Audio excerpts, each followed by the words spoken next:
The hell? I told YouTube to go live. Didn't even accomplish that one. Oh shit! Did it not click? Oh, now we're going live. All right, and we're live on YouTube. A little bit early from what was scheduled, but who cares? Yeah, we already had a little bit of shit show just before we went live, so here you go. Yeah. Okay, check on your devices if we're live, because YouTube is telling me we don't get enough video to stream. Yeah. Okay. I see it streaming. Yay. Somebody needs to fix their audio. It's driving me crazy. Me too. How about you switch off yours and we see what's happening? Check. 1, Check, 2, 1, check. 2. Hello? Yeah. Alright, I can't stream with a headset. Marinel's Hello? Kalga is an Oh, was it asshole. Flynn? Yeah? Yeah. Can't stream with a headset now. Oh, it was you. No, No. I've just turned it off. It's taken it out because I was already lagging out. Oh shit. So Anyway, without a headset, I'm fine. I'm gonna go do something over there. You guys are in charge. Fuck, I can still hear myself. Yeah, seriously, it's your problem, I think. Wait, I can hear Simon too. So it's not Simon. It must be Marco. Right. Yay, check. Marinel's Kalga is an asshole. Because we can't hear Marco, so it's gotta be Marco. Yeah. Okay, But Marco, when you're done gluing, what can I do? Tell me about it. do you have headphones? No. You just play all your music full volume. Who cares? You can hear it. I have headphones, but so far I've always used this dinky old PC laptop on our screens. And it was always fine. I don't know, man. We've always had the echoes. No, we haven't. Not this The bad. echoes from the warp. Okay, you guys tell your stories. I'll be back. Oh, that's good. Bye. Goodbye. Well, Now it's ours. Now we can do whatever we want. finally, power. Yes. Yeah. Power. Look, I don't hear any echoes. Well, the overfiend has gone. Yeah.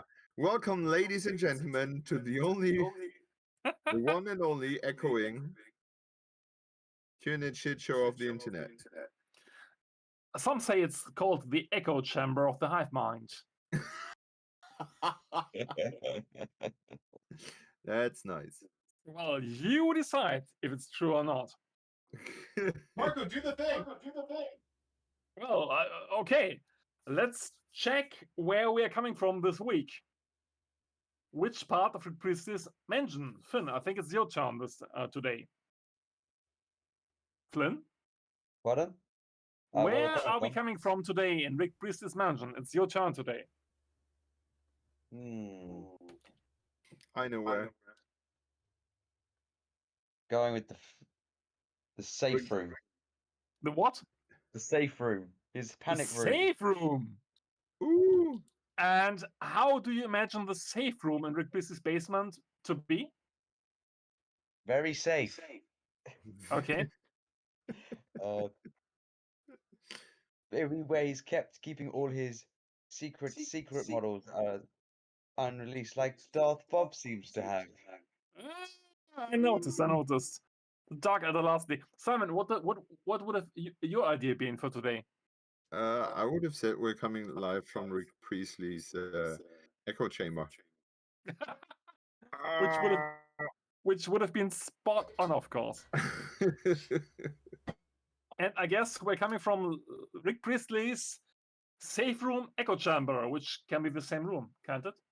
Yeah. Because this echo chamber is really safe these days. Well, Oh yeah. what a weird image, huh? What the best place to be. All right, to kick off this week's stream, Simon has said he would like to talk about the tragic demise of his last smartphone. Simon. Yeah, my tragic demise of my last device. Ooh. Awesome. Okay, so well, I dropped my smartphone on Sunday because yeah, I dropped it on an uneven surface. No. Yeah, I took we had a little fair around here, like a village fest, and our neighbor were riding the roller coaster with his little girls, and I took a picture, and then I realized I forgot to take the HDR on, and yeah, I wanted to take another picture just to make sure that I got a proper shot. And I took the picture, and then I turned around, and while I turned around, I apparently just had like a muscle situation in my hand, and I just Okay. dropped it No. onto like a rocky surface, and Yeah. it the screen scattered, and there was no way turning it back on. Shit. And it's really sad because it's still lying there, and it sort of has battery even after a week Okay. of not being used, and it still has the little LED flashlight going on, screaming for help. No. And So yeah, it's a slow death, and no. the Omnicia is not very merciful with that little bugger. But yeah, the most ironic thing was that I had, when I bought the phone, I had like a screensaver thing on, and when I ripped it off after a week or so because it was annoying me. Yeah. And I don't know why, but I needed a new case, and so I bought a new safety stuff like, oh, I'm getting a new case, then I should probably get one of those advanced glasses as well For for sure. the smartphone. And it arrived on Monday, like one day after I dropped it. Wow, that's crazy. Yeah, that was stupid. It really felt like, okay, maybe the universe just wants me to get a new phone. Sometimes the universe gives you new goals in life, and your goal was to get a new phone. Yeah, because I'm absolutely broke right now, and like a new smartphone is the thing I absolutely need right now. Welcome to the club. Yeah, So how old was the smartphone? I think when I bought it 2 years ago, it was a Samsung S7. So I think it was released in 2000. Don't quote me. No, 17, 18. So, but you had it for 2 years, yeah? Yeah. Then you're fine. I think anything lower than 2 years frustrates me very much so. But On I a think smartphone. 2 years is okay. Yeah. Oh yeah, but now I was torn between what to use, what to get next. Of course. Yeah, I got I dubbed for the wise Mr. Pink, and he advised me to get a Pixel, and that's what I've taken, and let's see how that goes. Okay. If it doesn't work out, I can still blame him. Of course you will, and you should. Yeah, as it is my right to. Yeah, and your duty. And my duty, yeah. Absolutely. So I heard you broke expensive things too. Yes, thank you. It seems we've been on a parallel course this week. My story is a bit longer, but I think no less tragic than yours. Yeah. I And start. we get it without an echo. Awesome. Well, some of you might know that I'm a man of a couple of hobbies. All of them really expensive, and alongside Warhammer 40k and models and table stuff, I've also been a huge fan of diving and also of underwater photography, which is a big, fat, sophisticated, expensive. Well, nothing light, sadly. Well, just the flights to get you to the spots is probably a hobby Yes. for other people's years. Absolutely, the whole thing is really ginormous. And when you dive alone, when I dive without a camera, it's really relaxing, and I can suck in the ocean and take all the sights. You suck in the ocean? Yes, in a way, I am mentally, of course. Spiritually. Sorry. Not physically, spiritually. I suck it in. I was just imagining you with a straw underwater. I am the great devourer, as you are. After all. Call me the great drinker, please. The great sucker, maybe. It's okay too. Anyway, when I dive with the camera, which I started like in 2007, I think, it's totally different because I think it evokes the hunter in me, because I'm always totally pumped to get the best monster shot. Yeah. Because when I have a camera, I'm not looking for blue water or like beautiful fish or something. The ocean is full of monsters, be it sharks or crustaceans or something. The ocean is full of so creepy creatures, which I just love to portray and get beautiful shots of. And yeah, it's like hunting for me. It's like, wow, this creature is really creepy, and I got it in the best light, the best pose. Yeah, it's totally my thing, and I think there's a parallel to Tyranids and all the monsters we are dabbling with here on the stream as well. Well, to make a long story short, an underwater camera rig is, if you want to do properly, is expensive, because you need external strobes, you need an underwater housing for a DSLR or fancy camera, you need so much stuff, and it's usually, well, it's something between 5,000 and 10,000 euro investment. Pros more like 15,000. Well, and I managed to save enough money in 2007 to get me a fancy camera rig and get it all, to buy it all. And well, I took a lot of beautiful shots over the years, and I was really happy with it. Yes, you did. But thanks. But my partner Janine, when we dive together, she's not as experienced as I am, and she hates when I bring the big fat camera with me, because my attention is with the camera, my attention is on my subjects, and of course she says, well, I want to share the experience with you, so please leave it at the surface. Resulting in me normally getting 1 week of being able to do underwater shots a year, because one week a year I go alone for shark dives and stuff. So I never had a reason to invest in much money for buying something new, because for 1 week a year, well, no, you would invest like $7,000 or something. So I was rather happily using my ancient camera rig for like 14 years, and I watched it and kept it in good shape and exchanged a couple of parts of always, and of course I flooded the camera too and the strobe here, but it was fairly inexpensive to replace these parts, so I was fine.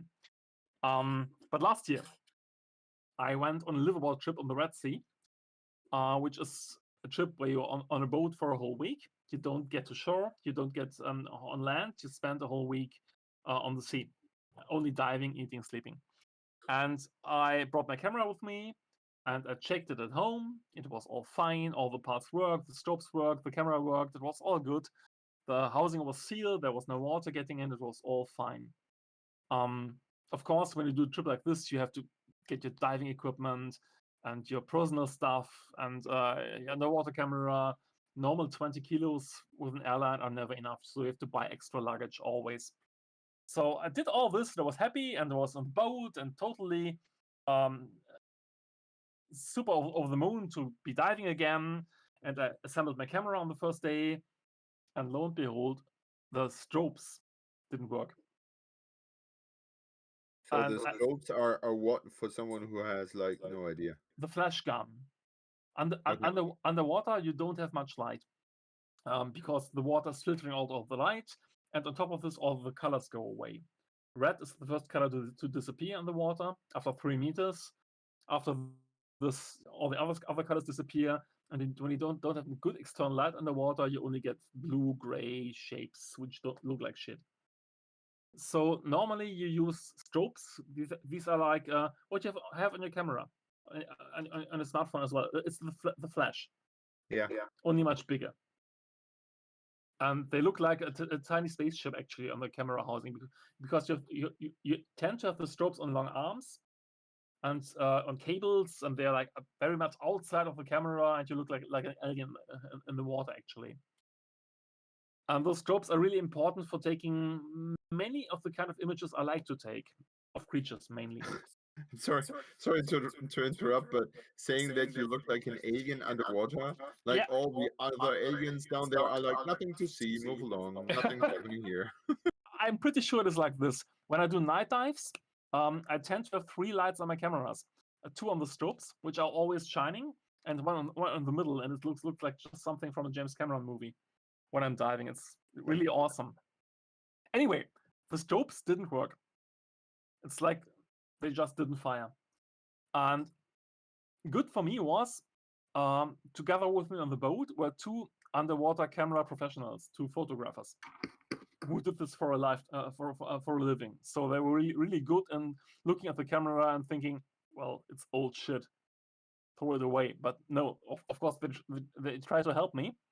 And all 3 of us were totally sure that the problem was the cable in the underwater housing between the camera and the flash guns on the outside. Because it was old, you could see it was not as good as it used to be, and cables always tend to get problems where they bunch up. And we cut up the cable and worked on the inside, tiny little inside cables, and we managed to get the stopes to fire sometimes.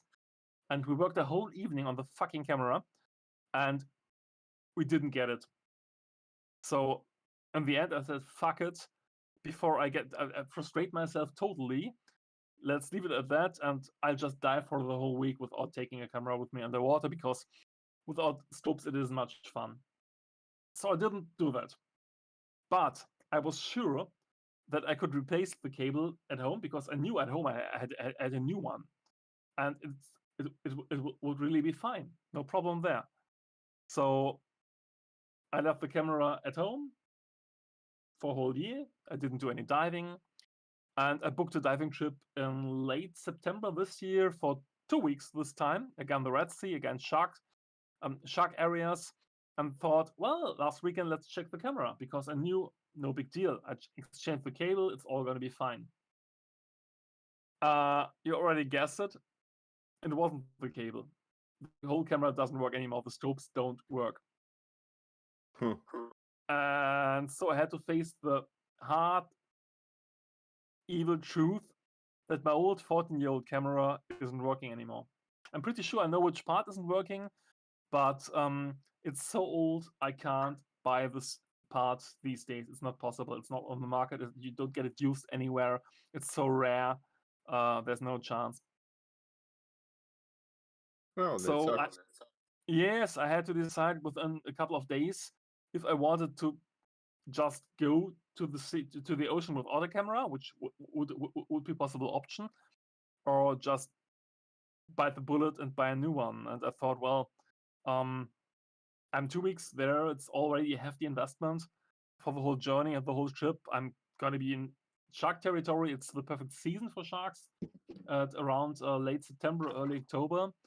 And I would bite myself into the ass if I got some good picture opportunities and I don't have a camera with me. So I just decided to fuck it and say, well, let's do it now, buy a whole new camera rig, invest into the whole thing one more time. I think it's the last time within my lifetime, and buy a new one. And yes, Nick, I bought a mirrorless camera, an Olympus OM1, which is fucking expensive, and the new underwater housing and all the bells and whistles. And, man, I can't believe I can't believe Olympus still makes cameras. I didn't know they were still a thing. Well, they reimagined themselves and sold the whole thing. It's not Olympus anymore, it's own systems right now. Oh. Yeah. But Marco, if you have any headphones in your house, can you please find them or turn your volume down more, because it's really distracting. I can hear everything I'm saying. Or is it time for Boomer tech support? Well, actually, Flynn doesn't echo either. Could it be Flynn? Okay, here, we're going to do a test. Flynn, can you mute your mic? Yeah. Check. 1 2 1 2. Yeah, you don't echo. We know you don't echo. Wait, Flynn, did you mute your mic? Oh, if he did, I'm still hearing myself. Okay, Marco, you mute your mic and let's see what happens. Check. Are you muted? Hello? Oh, I can't hear myself. Okay. I think it's Marco. I can hear you. Yeah, but we're not hearing an echo. Yeah, it's not me. No, it's Marco. It's funny because I use it like this all the time for all our things. I don't know. I don't know what to tell you, but unfortunately today's the day it broke. What can I do? So go to settings. Oh, smart. Yeah. Flynn's got a boomer tech support for you. Yeah. Go to settings, then go to voice and video.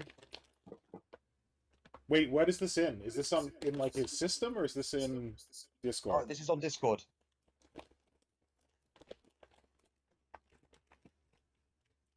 Because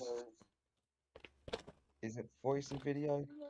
Yeah, you scroll down.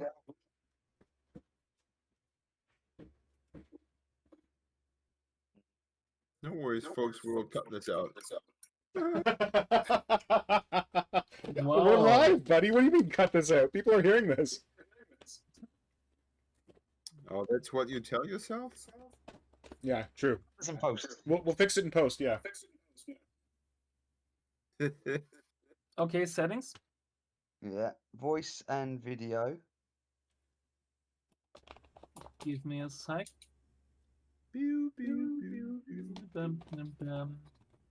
Voice and video, got it?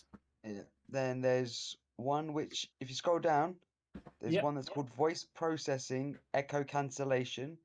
That's not ticked. Tick it. Yes, I will. Got it.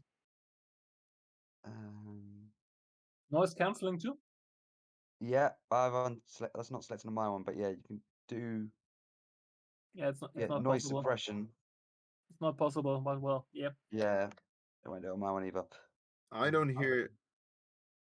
Oh, was it too early? Check. 1 2 1 2. No, it's when we speak. I don't hear your echo anymore, Flynn. Okay, I'll come over and say some shit. Hello. I hear no echo. Hello. Flynn!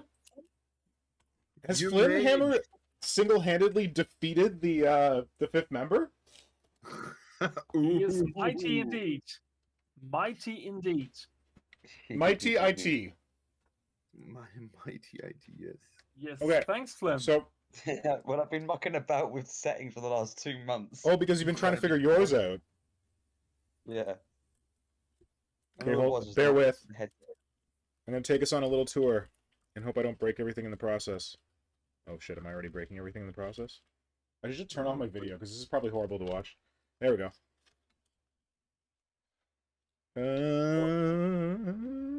Not seeing anything. Wow, okay, that's a crazy video. Okay, so.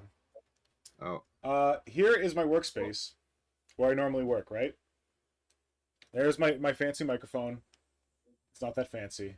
I work here. La-di-da-di-da. But the problem is, when I'm working here and I got my webcam up here looking at my workspace, the computer I'm streaming from is up over there. So I'm sitting down here, craning my neck, being like, what are people posting? What are people doing? Got to go over there, use my, where'd it go? My mouse, my keyboard. So what I did, a little bit of upcycling, my dad had a really old shitty monitor that I kept thinking I was going to throw out, but then I'm like, maybe I can use this thing. And I've got it. Bam! Right there, baby! Look at that! A little bit of a chat window, so I can see what's going on in the webs while sitting here working. Hey, guys. Great to... Oh, thanks for the chats. Yeah. And that monitor has got to be like, I don't know, a decade old? I don't know. But like, although my computer... My computer's like 8 years old, so yeah, we're not cooking with gas here or anything. Don't worry. No one does anymore. I'm gonna turn off my camera so no one gets sick. Just a sec. Pinky cam. Okay, well, at least in Europe. No, well, apparently you guys are buying all of our liquefied natural gas or something. Didn't your chancellor come and see our prime minister? Well, yeah, we tried to. We tried to. But the beauty is that we are all illuminated by the burning fire in Russia. Keep warm by that. Yeah, Shit's they not apparently are frozen. burning recess gas. Excess? Oh, really? Yeah. I didn't hear that part Oh, yet. we have so much of that. Let's burn it. Just to mock the rest of Europe because Europe won't buy it off them. Yeah. Well, Burn yeah. it. Well, the news said the amount is so vast it is $1,000 an hour, That which they're is burning? probably like nothing. Yeah, That's gross. That's so wasteful. yeah, but I think $1,000 an hour for the capacity that we're talking about is like nothing. It's like Well, it yeah, depends on how long you plan to keep it burning, right? yeah. And It's the, honestly, I would take $1,000 an hour. of course you would. You could buy a lot I of think cameras with that. I think it's drops from the ocean. Yeah. All right, gents, thanks for handling the first half of everything. I had to do some work for my worky work. But yeah, thanks for your interesting tech stories.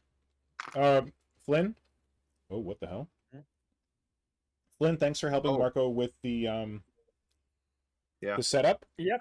Thanks. That's awesome. If you have like if we have time, I would have another tech question for the photography section. Go for it. You maybe remember those miniatures I painted last stream, and those were by Wilhelm Miniatures, and Yes. I want to take decent pictures with my not with my smartphone, but with my camera. Like, what do I have here? I have a Lumix 5, I think. Yeah. And the problem is, on the screen, I get it all crystal sharp. The like all the all the field of depth. Yeah. It's all sharp. But when I take the picture, it appears to be blurry. Okay, what is the? Are you on a tripod? Yes, and I have like a 2-second delay. Oh, you do? Okay. Perfect. Sounds So good. I have my hands off the thing. Sounds good. What I have F on? What was it? F was on. It's got to be high. At least 9. Yeah. 8 or 9. 20. 20? You can set your F to 20? Holy shit. Yeah, I think 22. That's not bad. Yes. Oh, yeah, I guess there's F22. Okay, gotcha. And the shutter is at, I think, 30. Because I have like this massive daylight lamp. 1/30th of a second. Which is totally okay when you have a tripod.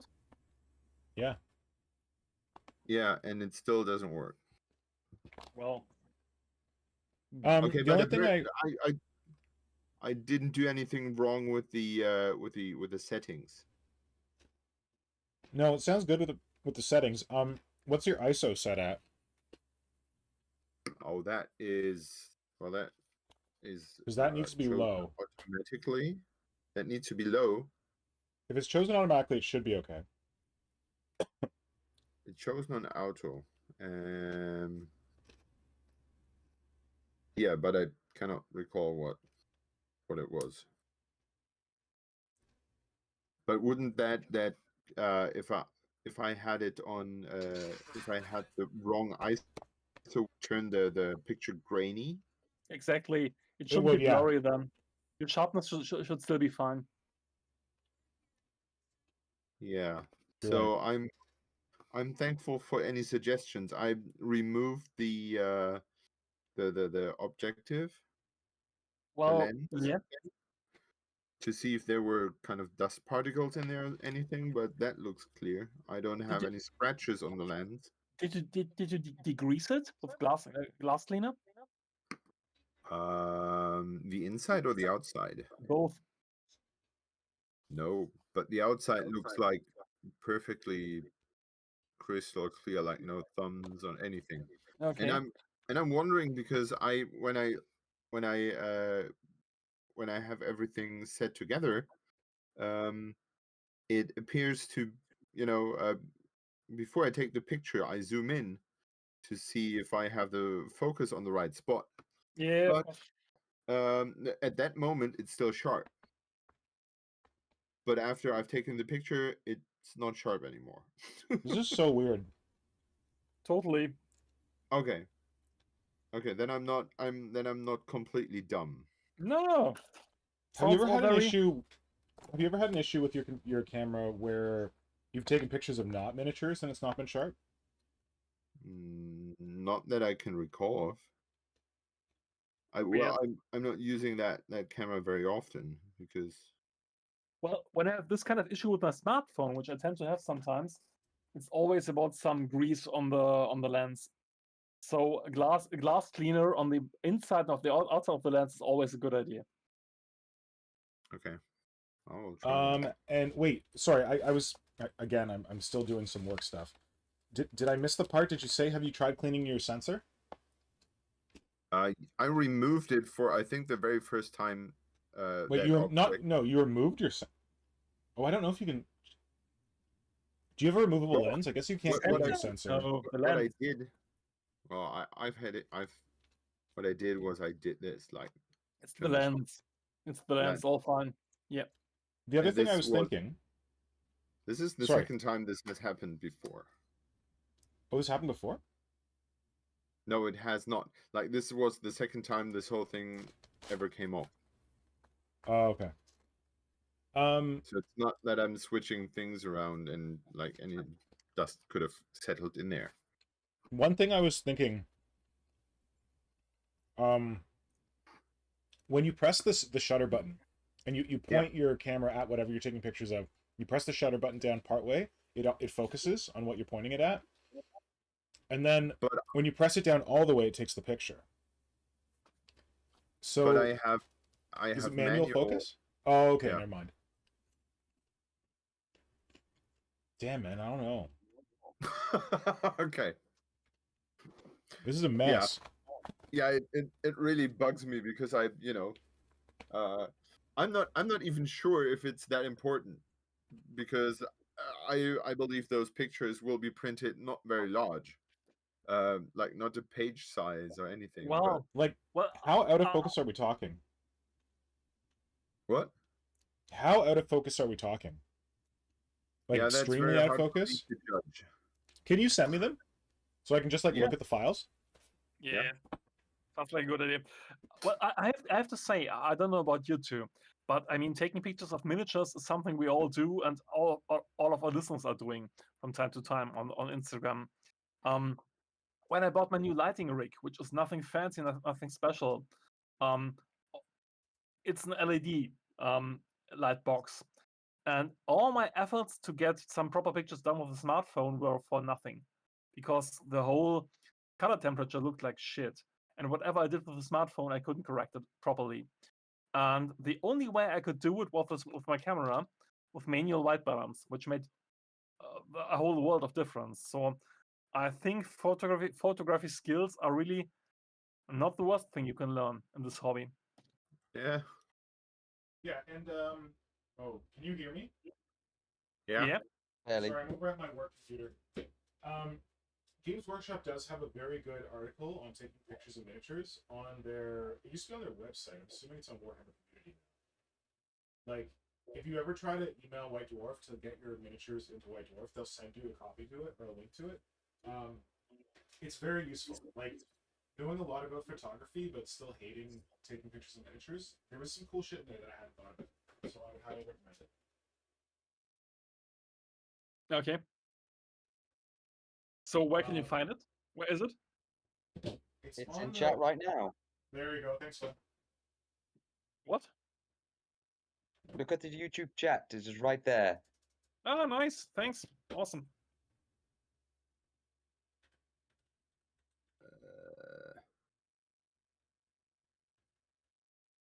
Yeah, so that's one thing to consider. Okay. It's also the case that, like, although Marco had a shitty experience with his setup, taking pictures with his phone, Yep. If you get your lighting in a decent place, like phone cameras these days are pretty much good enough to take pictures of miniatures. So my, hold on, I just put my camera back on, but I guess I can show you again. My hack for taking pictures of miniatures, because I'm lazy, I'm supposed to be some kind of photographer, but I'm like, fuck that, I don't care, is using my airbrush booth. So, I'll Your turn off airbrush booth. my airbrush booth, because I bought a booth. I think I got it off of Amazon. I'm just going to turn off my camera for a second so I don't make everyone nauseous. No, not nauseous, nauseated. Well, not looking at your screen anyway. Well, what about everybody else? What about the people who are like watching with rapt attention out there on the interwebs? Because they're definitely not chatting. Well, Diana's chatting. Thank you for chatting, Diana. And Flynn and Kajan are duking it out with their moderator powers in the chat. Oh shit! All right, I will turn my thing back on. So is this just like the Boomer Tech Support episode? Okay, so here is my airbrush booth. Well, maybe it's a hobby tech support. Yeah, hobby tech support. When I airbrush, I take this thing out of it, and it's a normal booth. But you're like, why are you using your airbrush booth to take pictures? Because my airbrush booth has built-in lights. Ta-da! So when you're airbrushing, it's like, ooh, I can see what I'm doing because those. Sorry about the fan. Because those lights are on. But if you just put, this is called a, oh god, what is it called? Basically a curved piece of white paper, so then you get like a neutral white background. And then you just get your miniature, and you just stick them in there. And then you get your smartphone, and you just zoom in a bit, and you just take your picture. You can put this up a bit, get some brightness in there, and it's a pretty good setup. It's not huge, but it works for me. And then when I want to airbrush, I just take this, stick it up here, and I'm good to go. I think that's very smart to use your airbrush place that is all the time set up anyway as a picture booth. Yeah. So I send you the pictures in our super cool chat. Okay, I don't know if I'm going to look at it right now, but I'll look at them later. Not on Instagram, right? Because I can't get the actual files from Instagram. No. But yeah, like in that Games Workshop article about how to take pictures of miniatures, they mostly tell you to use like a DSLR or something like that, where you can change the settings yourself, and you can put the, like Simon was already saying, you want to put your F up really high because that gives you a greater depth of field. That's a great sentence for a shirt. Put your F up really high. Put your F up high. Put it up in the sky. Put your F up really high. Put your F up in the sky. We got some lyrics right here. It's good. No, it's not good. No, it's fucking shit. Okay. Oh, why is... Come on. My computer doesn't want to work. Too much nonsense. So how is your new phone treating you, Simon? So far pretty good. I have to get used to miniature picture taking, because with my old one it was pretty obvious, straightforward. It was pointing at the miniatures, because most of the time I take dark or black picture backgrounds, and I just have to look that the background is dark enough. And when the background is dark, then the colors will sort of come through properly. But with my new phone, I have like all those options. Like, oh yeah, I can on the same screen I can adjust the temperature, the white balance, and the contrast, and all those other things. And I'm like, okay, that's a lot of options. I usually do that after I take the picture. Yeah. Because like Google has a really good editing suite on your phone. Yeah. More Boomer Tech support. Sorry, what? Pretty like similar to Instagram. Yeah, that's what I was gonna say. That for anyone who hasn't seen it, if you go on my Instagram profile, Modern Synthesist, and you check my saved stories, the like bubbles underneath, above my real posts, there's one on there called photo editing on Instagram, and it shows how to use not the filters. A lot of people don't really know about Instagram's photo editing capability because they give you the filters, and you're like, yeah, okay, I don't want to filter my thing. But if you choose like another option, you get to edit, and then you can do like brightness, contrast, sharpness, shadows, white balance, like highlights, and it's really useful. And you see all the changes right in front of you, so you don't have to like just like pull the sliders back and forth and see what looks good, and then you can figure it out from there. Yeah. Never tried it. No, really? No, I haven't. Oh, well, Oh, then it's just- that might help you with your whole like photography issues if you like the color or the heat on the photos is wrong with Well, tone. I always used Photoshop before that. So Oh, it's so it it was- takes so much time. Bothers of me. course it does. Of course it does. Yeah, and I found that tip very helpful as well. Which To one? look into that. Well, to look into the photo editing from Instagram. Yeah. Like when I started posting on Instagram, you pretty early on told me about that, and that makes whole things easier and nicer. Yeah. Especially with my black backgrounds. Yes. Okay, And that's I the have other no thing, like- trophies. Sorry. Sorry, the other thing is whether to use like black backgrounds or white backgrounds. Different people swear by different ones. I think it's Um, about the mood that you yeah. want to have, right?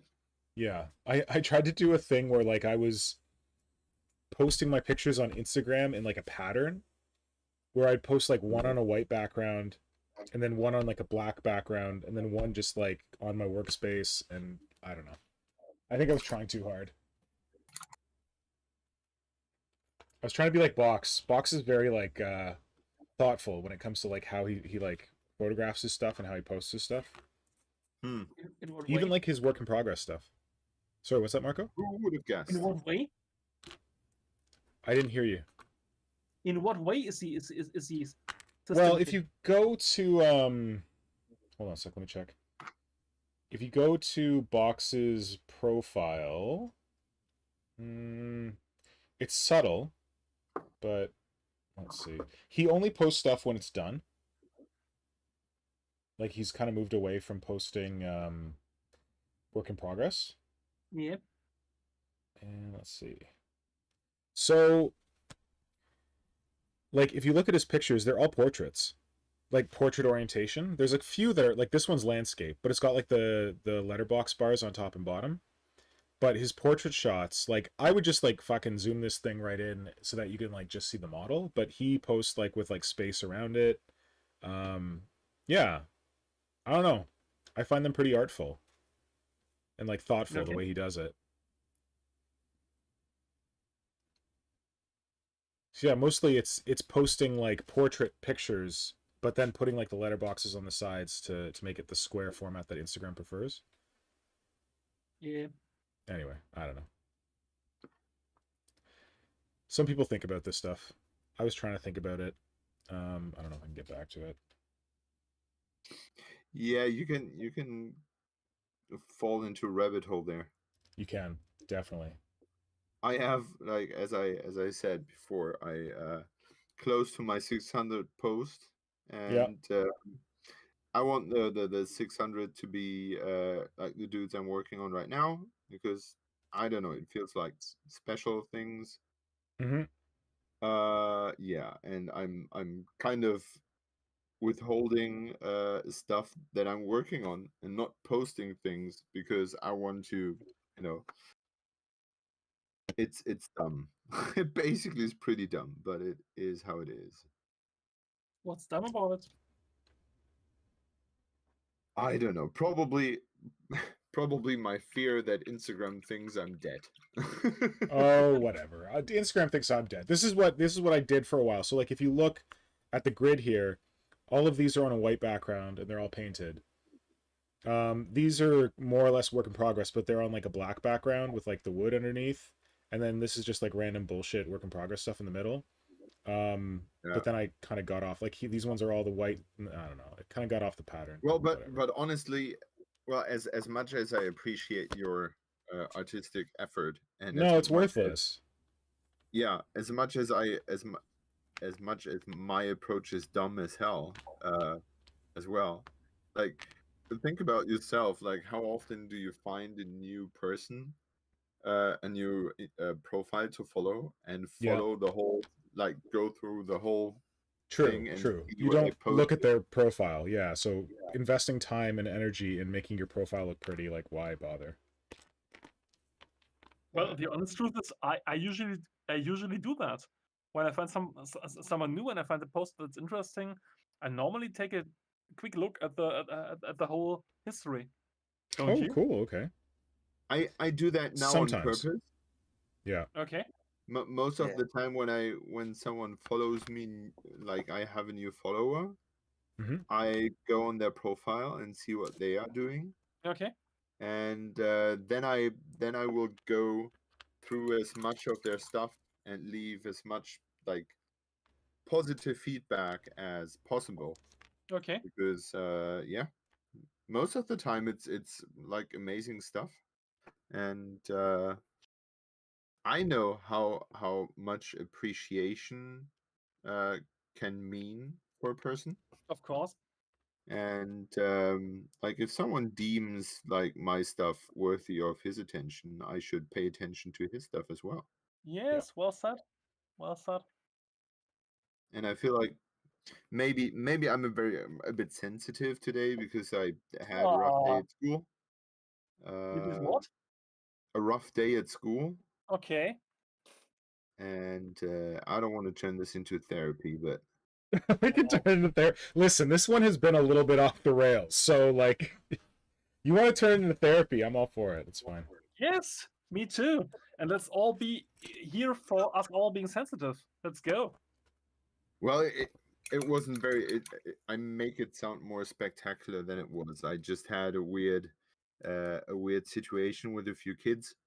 I'm trying to change myself recently and be Yeah. more aware of things, and especially with my boys, I feel like I have lost my chill and my coolness, and I get, you know, Okay. pretty quickly angry, or I have gotten pretty quickly angry recently, and so I try to. I have sort of read this book, listened to it, whatever. Okay. That kind of explains where stress is coming from, what it causes, and how stress is affecting how we educate or treat our kids, and all those things. Yeah. And that has been running through my system quite heavily recently. So I'm trying to change that, and I'm trying to be more mindful about that, and Okay. how to confront situations, and for example, that you are not supposed to expect your kids to excuse themselves for stuff they have done, Yeah. Oh, okay. because just saying I'm sorry doesn't change anything, in their awareness of what they have done. They Yep. will just roll with it and say, okay, I'm sorry, and because they think that's what's expected of them, Of Yeah. course. and so they say it, and then everything's fine. Well, most of the time we expect people to excuse themselves, and then everything's back to normal. But sometimes it's not. Like, if one kid hits the other one for whatever reason, Yeah. just saying I'm sorry doesn't make it go away, right? It's Yeah. very Doesn't hollow change anything. and superficial, huh? Yeah, and so the idea there is that you should get into an emotional contact with the person that you have attacked, and find a way and think of a way how to make up for it, for Yep. for what you have like just done. And Yeah. so this is all in my head, and I'm working on myself. I'm easy with myself, so don't get me wrong. I'm not punishing myself, but I'm trying to be mindful about that. And so I had the situation today that I have these older kids who are like 15. Yeah. Or some of them are even 16, I guess. I don't know. And in that class, there are a couple of, like some kids that are giving the whole class a hard time because they are acting like assholes. I don't want to say that they are assholes, but Yeah. they act like a bunch, and they're like very, they feel very untouchable, and always find excuses for not being responsible and all that shit. And when I mean shit, I mean like serious shit. They are really stressing everybody. Like some kids from the class complain like and said to me like, we can never have anything nice for as a class because we have them around and they will fuck up always. Oh my god, I taught these kids in Japan. And then the They ruin it class for won't everybody. get nice things and so Yeah. on. So yeah. So that class has those 4, I call them specialists. Okay. Chaos And, specialists. Yeah, they're the specialists. And I went in art. I have them in art, and it's really fucking hot here, or it has been really hot. Today's cooler or wetter. Let's say wetter. Yep. And because of that, I wanted to go to the woods, which are next to our school. Yeah. And I gave them a task to a drawing task, to have them like a bit busy. I wasn't very worried about the outcome of this task because it's freaking hot. Yeah. And I just wanted to give them like a little chill time. And I have become a tutor this year, like against my will. My old class would have been great. What does if I that mean? You've become a tutor. That you are responsible for the class, like you are like so like a homeroom teacher or something, I think is what we would say. Like you're the main teacher for that grade or that class within the grade? No, I'm not. That would be cool if I'm the main teacher, but I'm the main responsible. Okay. Yeah, I think you're like a homeroom teacher in Canada. Okay. Yeah, which means that tutor is an English expression. It is, but like a tutor is someone who you like hire to help your kids with homework when they're not doing well. It's another word for teacher. Sorry, Flynn, go ahead. Yeah, we call it tutor groups in. Oh, there you go. Secondary school here. So could it's be UK like, thing. So you'd have your tutor group would be, in each year group they would split them into like groups of 30 to be a tutor group. Yeah. And like in like your first year of secondary school, you'd do nearly all your lessons together as your tutor group. And as you go up the school, you'd get split off into different settings based on academic performances. And then your tutor group, your form tutor would then say what would be like the person who does your register in the morning at the end of the day. And that would basically be it. But you do one parents' evening with just your form tutor every year. Yeah, sounds like a similar task. So, yeah, and that's what our homeroom teachers are in. I know in Canada. I don't know the states, but. So let's roll with the term then. I don't care. We all know what Yeah. Yeah, so I have this class, this new class, bunch of little kids, which are trying my best to, like I didn't do a very good job with my old class, and I'm trying to make up by doing a better job now. And I have a great new coworker, and I think we're a fabulous team. And so there's a lot of responsibility going along with that, and especially you are kind of like. It sometimes feel like the homeroom teachers or tutors are like a second set of parents. Yeah. Especially when it comes to education and manners and all kinds of stuff like that. Yeah. Yeah, so my class was in that forest as well. Oh, your tutor class? My tutor class, yes. Ah. And at some point, one of my little kids, like they're 10, came running to me and was 10 years crying. old? Yeah, 10 years old. Oh. Came running to me, was crying, and said, like, claimed that one of the big guys had slapped him in the neck. Yeah. Whoa. And the neck was like really red. Like the kids, it's sometimes a joke game, sometimes serious, something in between, that they slap each other's necks. And it's Okay. really hard for a teacher to tell the difference, because that's why I always say, well, we cannot tell the difference, so stop it. But you Yeah. know, Oh, when it's a game and when it's like them being assholes. yeah, and when Yeah. it's serious. Yeah. And yeah, so now I had these my specialists and my little ones, and one of my specialists has slapped one of my little ones. And that moment I thought, okay, I'm going to try and see if I can apply that those lessons that I've learned recently about, you know, not just saying sorry and everything's good, because that's what they always do. They always fuck up. Then they say, Yeah. I'm sorry, and they, you know, that's the worst that happens to them. Yeah, no Of course. consequences. And, yeah, and no consequences. And no real responsibility in a social way. And so I thought, well, let's try something different, and not let them go off with a sorry, and not, you know, threaten them with some consequences, like, oh, Yeah. you've behaved bad and now blah blah blah, you're not going you're going to bed without dinner, stuff like that. But Yeah. I wanted to try this new thing, like, how can you make up for what you've done?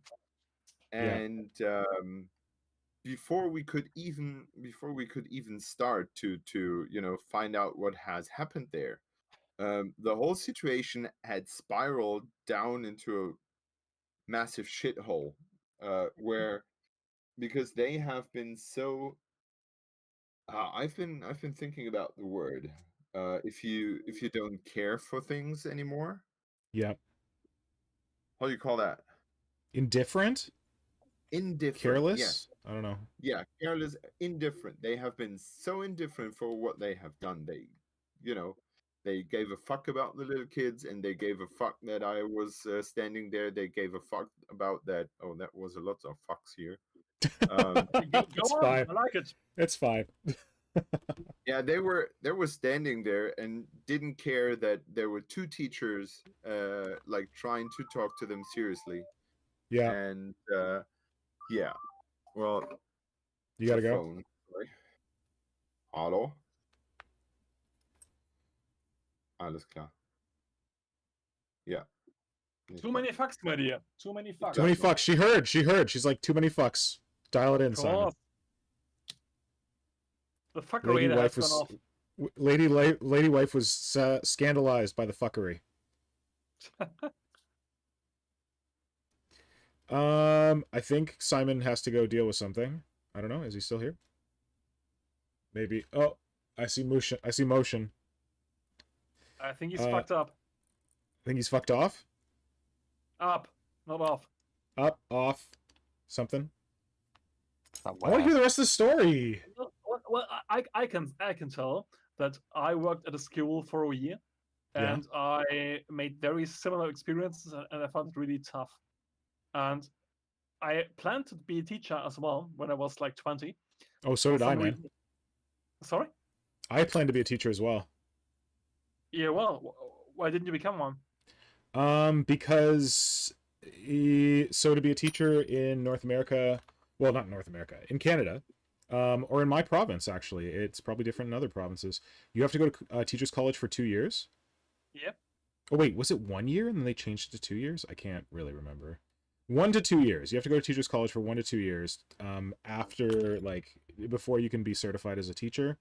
And yeah, I was thinking about going into teachers college because I had this like professional shakeup in my my career, and I was like, do I want to do this? And like, I'd always thought about being a teacher. Like, that's part of the reason that I went to Japan and taught English, you know, for the obviously cool live in Japan part, but also for the, like, you know, actually being a teacher maybe. And yeah, so I was kind of like in this at this crossroads where it's like I could be a teacher, or I can continue on in like my current career, which is like communications marketing focused. And I actually made the application to teachers college, and then I got a job. Didn't know that. Oh, I didn't tell you? Oh yeah, yeah. So I got a job, but my job was a 1-year contract. So it's like, oh, that's cool. I'll like work this job until like I start teachers college in the fall because I've applied for teachers college. Yeah.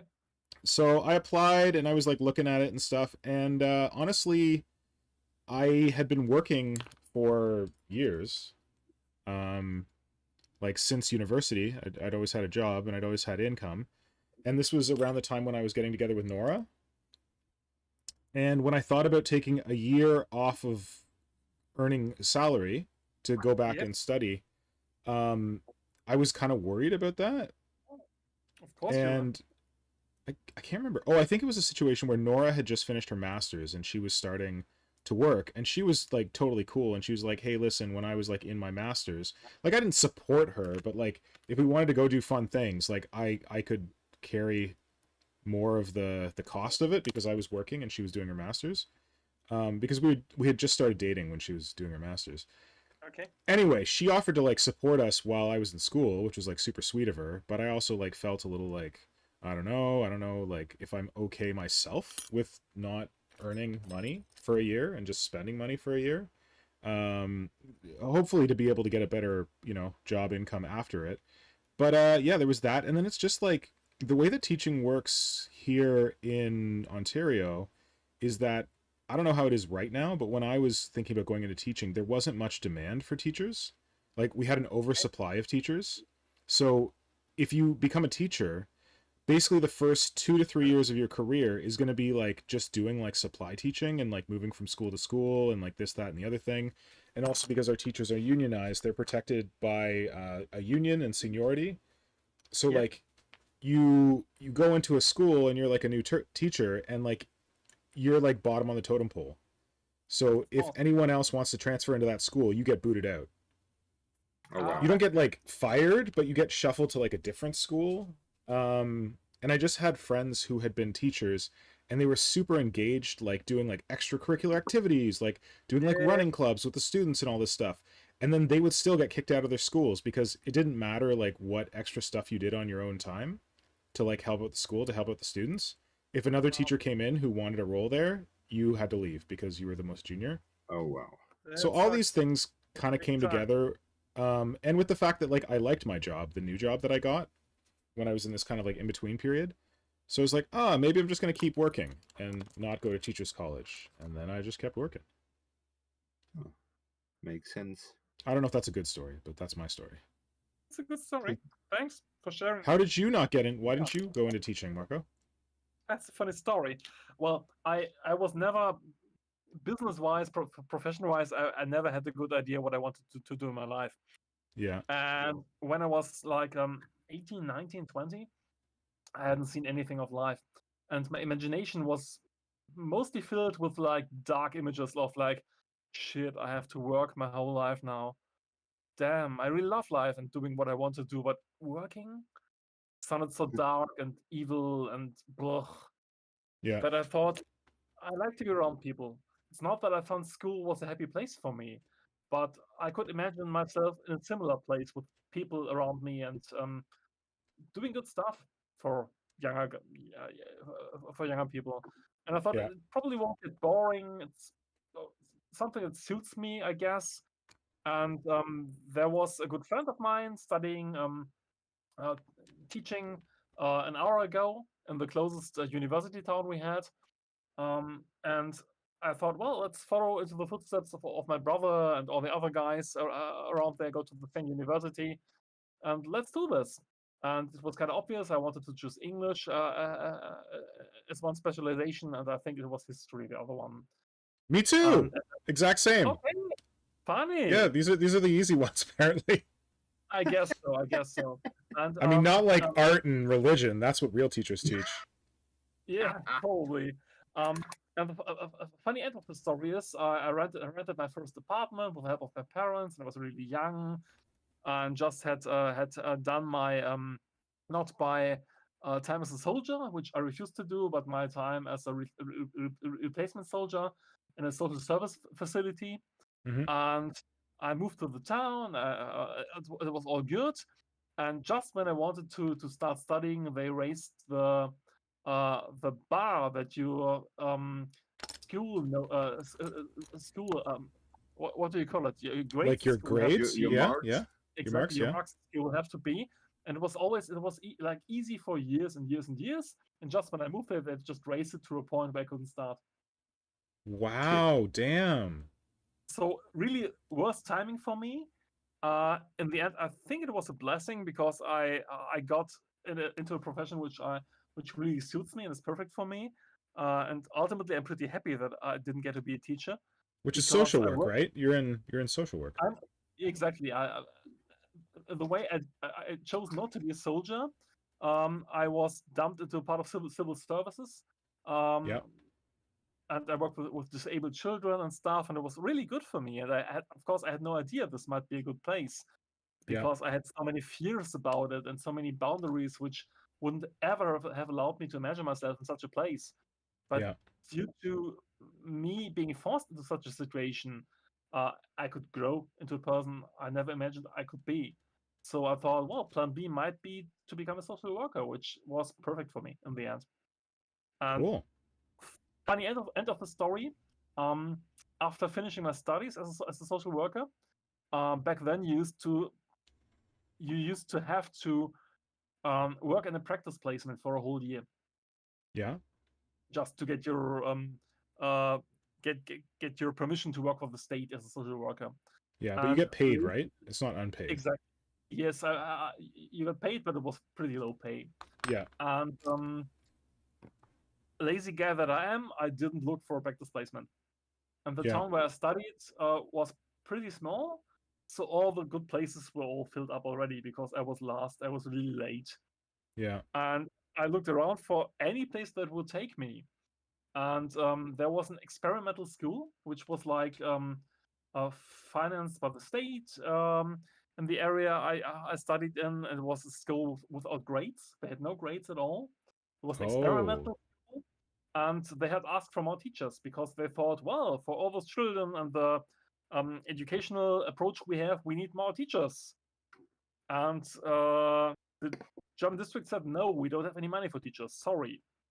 And they asked, well, what can we have then? And they said, well, you can have... We'll give you a social worker.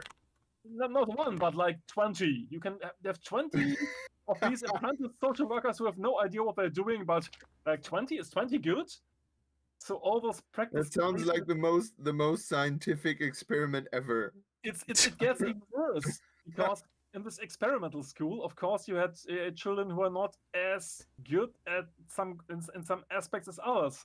The whole school had the idea that, well, when we have children who are not very good at learning other languages, let's say we give them something else, because they probably will be able to excel in other areas.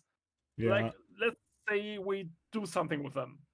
And what they did then was they dumped us poor apprentice social workers who had no idea with these poor children who had normally rather lower... Who need more help. Yes, better exactly. educational support. Of course, we had no idea what to do with them. They were totally problematic in many ways, and it was a very tough year for me, actually. I learned a lot. But with this year in mind, I'm really happy that I didn't get to be a teacher in the end. I'm sure Simon is in a very different situation, but for me, it was, I guess, the better way in the end. Yeah. But funny that we all have a similar story there. Yep. And I'm the only idiot to pull it through. Well, maybe. Flynn, did you want to be a teacher? Huh? I'm asking Flynn if Flynn wanted to be a teacher too. Oh. Nope. Nope. Nope. Nope. Nope. Definitely not. Nope. Okay. Nope. No teacher for Flynhammer. Why not? It's wonderful. You have little fuckers that annoy you like 6 hours straight. Yeah. And no way to avoid them. Come for the Yeah, pay, well, stay for the little fuckers. I don't want to spend my whole life in education system. Yeah. Okay. Smart. Yeah. Yeah. Cool. So we are. So Sorry, what do Simon. you think? Yeah, we were Yeah. distracting everyone from your story. Exactly. What's your story? Yeah. Where did I leave off that? Okay, so you were in the woods. The specialists attacked your cute little sweet little children, and it had Yeah. reached such a bad level by the time you guys tried to intervene that. Oh yeah, because they were so ignorant of things and Oh yeah, so okay. indifferent. Indifferent, yeah. Like the most indifferent thing I have ever like. We were standing there like 3 grown-ups and like all those little kids, and they were just like ignorant of it all. They just didn't care because, and then they did something else that really upset me. They changed things around. They Change told their us story? that they had been attacked by the little ones. Oh That they sure, had okay. thrown, like they had insulted them, and that they had thrown sticks at them, and at some point they had even slapped their necks, and so that the redneck my little one had was just the result of them defending themselves. Fucking Okay. sucks, doesn't it? And that's like, and they know that there's no, like, in that situation there's no way to prove that they did something else. It's all about He some said, she little kid said. saying this and he's Yeah. saying that this, and they're standing there smiling at you, and knowing that the system that we all are in is kind of toothless in this situation, Yeah. and that they will probably get away with that again. And that made me snap, and this is what makes me so sad and angry about that. I went into the situation very, very clear with myself what I want to achieve here, what I want to try, and Yeah. even I was totally aware that my attempt could fail. That Yeah. that was absolutely calculated in. But I said I just at least want to try this and see how it goes. And I Yeah. didn't even reach that point because I absolutely lost my temper. Because Yeah. I think part of that was because my the little ones were watching, Yeah. and that I didn't tally that in, and I am not very yeah, I'm very ashamed that I lost my temper there. Okay. Because the lesson that I wanted them to understand is that you are not bullying around little ones, right? Yeah. And the thing that I did was bullying around little ones. Yeah. I used all my force in my voice, and made the force shake. And I think there were even some leaves falling down the trees at that moment. You went to full screamer Wow. killer. Good. Yeah, Minus the kill. and sorry. Full screamer killer minus the kill. Yeah. And yeah, that kind of went in there with the best intentions and came out with the worst possible result. I'm sorry, Simon. That sucks, man. Yeah. No, I'm not so sure it does. So why, Simon, was the result so bad? Because I have not, I have not changed them or have gained any understanding from them, Mhm. and I have tried to build up. They are, like, as I said, the specialists, and they have like a reputation. Yep. And even though they have a reputation, like, not all of them are mean bastards. Yeah. And 2 of them are actually, when you meet them alone, they're actually pretty cool kids to get along with. Simon, Damn. And Simon, sorry to interrupt you. Let me tell you one thing. You didn't fail. You didn't fail. You did not fail. Maybe you lost your temper, but sometimes this does make an impression more than you think. I've been working with people like that for my whole life, and you can never control the outcome of what you do. But what you can do is have the right attitude and have the right spirit and be clear in what you try to communicate. You can never guarantee what's happening in another person, be it a kid or a grown-up. But you can try to do it as good as you can. And you have no idea what you might have sparked in these kids today. Because Yeah, little I ones know or for the a big fact- ones. I know for a fact that they stood up against bullying and that you were passionate about this. And in the end, this is all you can do, and they will have seen this. Maybe not on the surface. Of course, they won't admit that. Oh, we were wrong. Thank you for enlightening me with all your rage, teacher. Of course they won't. But you stood up for something passionately, and your little ones will have seen it. Your co-workers will have seen it, and I'm totally sure that you might have sparked something with it. But you can never control the outcome in another person. That I That's know right. for sure. Also, how old are the specialists? What grade are they in? How many more years do they have at the school? 2. And how many more Well, years do your they little have ones this have? year. Sorry? How many more years do your little ones have? Yeah, they're at the beginning. So who's more important to impress? Yeah, of course. Like, I mean, if these specialists are already like a foregone conclusion, then you should be focused on what you do for your little ones, and your little ones saw you standing up for them. Yeah, that was probably one of the other reasons I lost my temper there. Yeah. Because I felt they were watching, and it was important, like, to Yeah. maybe some of my subconscious let it snap because of that. Because Yeah, but I felt kind of but- they need to see that when I'm serious, I am serious, and that I'm capable to to enforce my opinions. I still think you're too tough on yourself because we live in a society which says you have to control yourself. So losing your temper is a bad thing, but maybe it isn't. Yeah.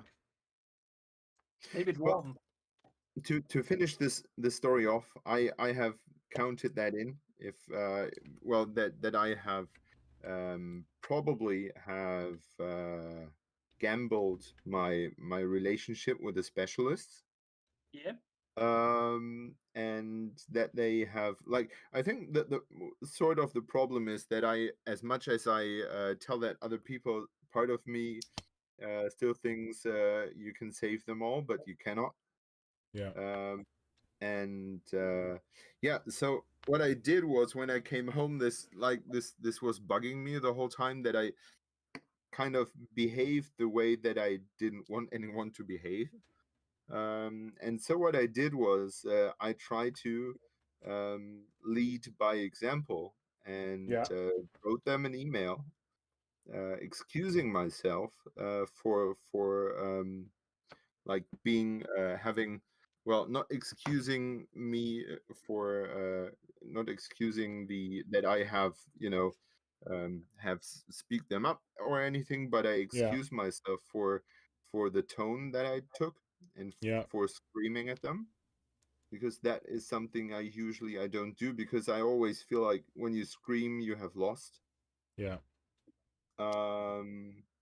And so I kind of feel like I kind of got out of that, because I try to do the right where I have done before. Maybe that makes me that turns me into a target. So if they, I don't know, go to the headmaster and say, here, we have it in black and white that this dude has something done wrong, and he admits to it. But I have excused for only for what I felt I did wrong, and Yeah. that was plainly just screaming at them. Yeah. So that has been running around my system, though, like, ever since I came home. Sorry, In man. the end, in the end, I think it's much more important to stand up against bullying than to worry about do it perfectly. Yeah, probably you're right. And sure, it would have been amazing if you had been able to like diffuse it in the way that you had hoped and like been like super productive, but that's a lot of work, especially when you're dealing with subjects who don't give a shit. Like, it sounds like it would be very tough to make those specialists care about how their actions have impacted the young ones. Yeah. It's the perfect road for personal burnout to just expect yourself to be a Superman in these situations. You can't. You can Yeah. you can do the best you can do, and I guess what bugs you today is that you weren't able to do the best that you thought you could do in your own capabilities. But sometimes it's very healthy for another person who isn't used to this to see someone snap like this, because it makes you very tankable as a person. You're there. Yeah. So I'm not sure it's that bad as you think it is. Yeah. We'll see. I will keep you posted how this little story turns out. Please do so. By all means. I've been in many similar situations in my life. And I completely know what you mean, because you lost control within your own capabilities. But I have been around so long with difficult people who don't give a shit that I don't think it's that as wrong as you think. I Nice. just hope that you're right, and yeah, we'll see how this goes. Good. Tune in 2 weeks. Yes, but should we talk about Tyranids today? Because we're on a live stream or Well, something? Like, First, let's talk about yeah. First, let's talk about chat. Flynn, what's going on in the chat? It is mainly us people just jumping in as we're talking. It was mainly at one point just me and Kazan joking about. But more recently, Alam has arrived. Hi, Lam. Welcome. Diana said, "I think in England you get paid for training if you already have a transferable degree, and we definitely have a shortage.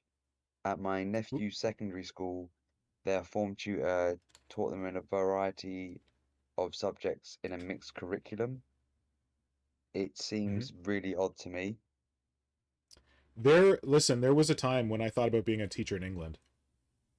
Because I was I had a limey ex-girlfriend. What? I remember that time, that short brink You of do? hope to see you more regularly. Oh, right, when I was maybe going to live in the UK and not in Canada, and I would be able to see you more regularly, yeah. Yeah, I was dating a limey, and I even when we were living there, I went and shadowed her friend who was a teacher for a day. But I think she worked at a private, wait, no. In the UK, do you call them public schools? A school where people have to pay tuition to go to, and that was really weird. Yeah, you can call them both public and private schools. The easiest way is state school and private school is what everyone. Yeah, I can't remember if hers was a state school or it was a private school, but I think it was I don't know. Anyway, yeah, so there's a brief time when I was possibly going to study and do my teaching degree in the UK, in Scotland or something, and then I could come back and be a teacher here or be a teacher in the UK, but that relationship didn't pan out, and then I met Nora and she's awesome, so it's fine. Cheers, congratulations. Good job. Thanks. But that was the time when my one time that I attended Games Day UK was when I was living in the UK. It was on my birthday. Games Day UK was on my birthday. So she took me to Games Day UK and it was pretty cool. Awesome. Yeah, there was a big drop pod outside. I would love to go there one day. What? Not with how they handle the tickets right now. Oh yeah, isn't it? Wait, is that just for Golden Demon that it's hard to get tickets, or is that for everything? Everything. For everything? It's basically up on the website, it goes and gone, it's gone. Ah, do you think that's because of COVID that they've reduced the numbers that they take? Yeah. A lot of it would be to reduce the numbers that they take, so it reduces if anything happens, reduces payout. But I was more thinking just making sure that there's more space for people to not be in each other's grill. More people picked up the hobby during COVID, and so want to try out stuff, or a lot of people returned to the hobby during COVID. Could be. Didn't think about that. So, guys, what are we looking for with a big Tyranid release next year? Is it going to happen? Hold on. There's more in the chat. Wait. Now I've got the chat right here. I'm gonna be an idiot. Oh, So Alam's telling us that if you want to teach and you can't find a teaching job where you live, you should come to France because they basically take anyone. I don't think my French is pretty good. I don't think it's good enough for that. And then Diana said, just teach English. Jeremy. Tom Wilson was saying, I hate schools, especially high school level. They're more like prisons. There's this whole thing where, like, I don't know, I feel like it's kind of like, I think a lot of people have a shitty time in high school because it's a time when, like, kids are really figuring themselves out and going through a lot. Somehow I managed to have, like, a not as shitty time in high school, and I feel very fortunate, but it was certainly a very challenging time. And, like, generally I just think that kids go through a lot in school, and I think that probably a lot of the shitty behavior, like, I learned this when I was teaching in Japan, that I had these kids that were like Simon specialists, and they were just horrible, and they would ruin everything for everyone else, and like they made it so you couldn't get anything done in the classroom. And I used to take them really seriously and really personally until I stopped to think about like what their home lives were like and like where all this behavior was coming from. Yep. And yeah, it's just like, I don't know. There's times when kids, like, I hear about bullying, like my friends' kids getting bullied and stuff, and I'm like, kids are horrible. They should just be like taught in cages where they can't like do any kind of like emotional mind games with each other. And then I'm like, sure. well, yeah, they got to figure it out somehow. I don't know. Especially with the internet. Like I know that the three of us are of an age, Flynn not as much, that we didn't grow up. We grew up at a time before the internet. Like, we went to school before there was Facebook and shit. Yep. And I am so lucky because I can only begin to imagine how social media like takes the like frustration and challengingness of high school and just like cranks it up to 11.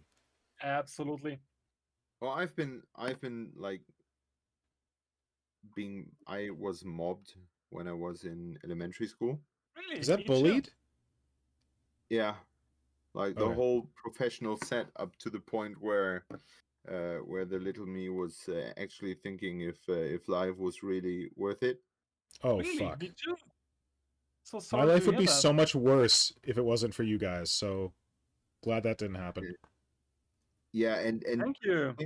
Thinking about that, if like the internet or anything like that would have been around at that time, I probably wouldn't be here. Oh, fuck. The internet can do amazing things, like make us all friends, but it can also do terrible things, like amplify badness. Yeah. Absolutely. Simon, my favorite though was your story about your kids who are bullying each other with voice messages on WhatsApp. And they're like, I didn't do that. And you're like, motherfucker, your voice is on that message telling her to go, like, fuck off. At least kids are still stupid. But Simon, thanks for having the courage to share that publicly. It's that shit's on the internet now. Congratulations.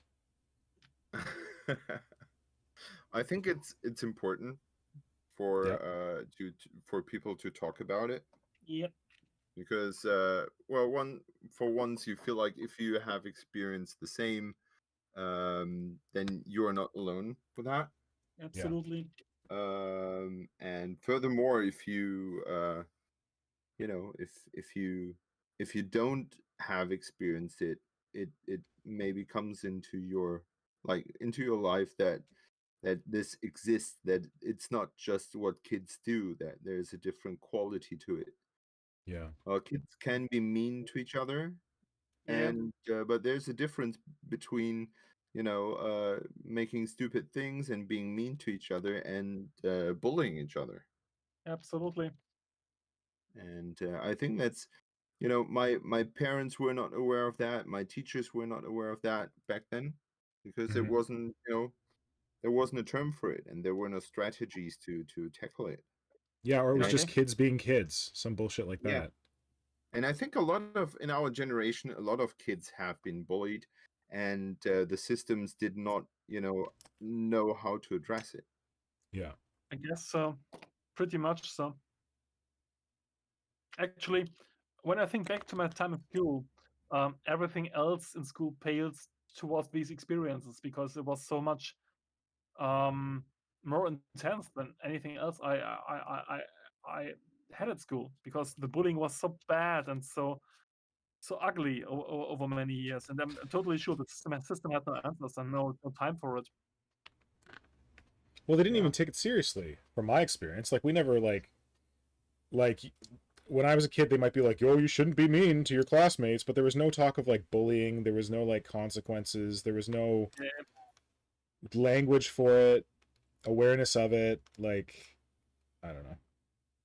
Yep. And, like, but even now, like, I don't know that they really do anything. Like, my friend's daughter, Simon, remember the people we played the werewolf game with? Yep. Yeah, so they have like this brilliant daughter, because they are both brilliant and she's amazing, and her parents speak to her like an adult, so of course she speaks like an adult. And of course, like, little kids don't understand what that is. So they see her and they think she's weird or whatever, and they bully her. And like, she had the situation where like these kids were like picking on her, and they were like, "Oh yeah, well, we'll move her to a different class so that she's not in the same class as these bullies." And it's like, "Why are you moving my daughter to a different class when she's being like the victim? Like, this makes no sense. Why aren't you moving the bullies?" "Oh, well, we couldn't possibly do that, but we can, like, we have the power to like move her and like get her into a place where she doesn't have they don't have access to her." But it's like, that's not cool, man. Like, what if she loves her classmates? What if she loves her teacher? Why does she's the victim? Why is she the one who has to be moved? Same thing happened to me. Same thing happened to me actually. Yeah. We have a kind of school in Germany. I don't know if it's still a thing these days, where in classes 5 to 6, you have a special situation where you're judged if you are able to go to a higher school in the end. Oh, like a gifted program or something. Yeah, like, maybe it's special, like, I don't know. I don't know. No, someone can explain it better. And I had a good friend in the town where I lived. There were 2 possible schools I could go to, and the school where my friend was a different school than mine, which I would have usually gone to, and I chose to be with him. And I was bullied like mad, like totally, like total everything. All the guys fell upon me, and I had no chance of whatever. And I was new. I was the new kid, and I didn't get any room to breathe at all. And my year-long friend, which I had known since I was like 4 years, 3 years, 2 years, I have no idea, just let them do it. Oh shit. And luckily, my parents got it. They saw what happened and took me off the school immediately. But my friendship with the guy was over for life. That sucks, man. Absolutely. The thing is, the company I founded with my good friend was mainly driven by the fact that I encountered bullying in my professional grown-up life as well, all the time. Oh, I think you remember you talking about this before you started your own company, like the trials and tribulations at the places you used to work.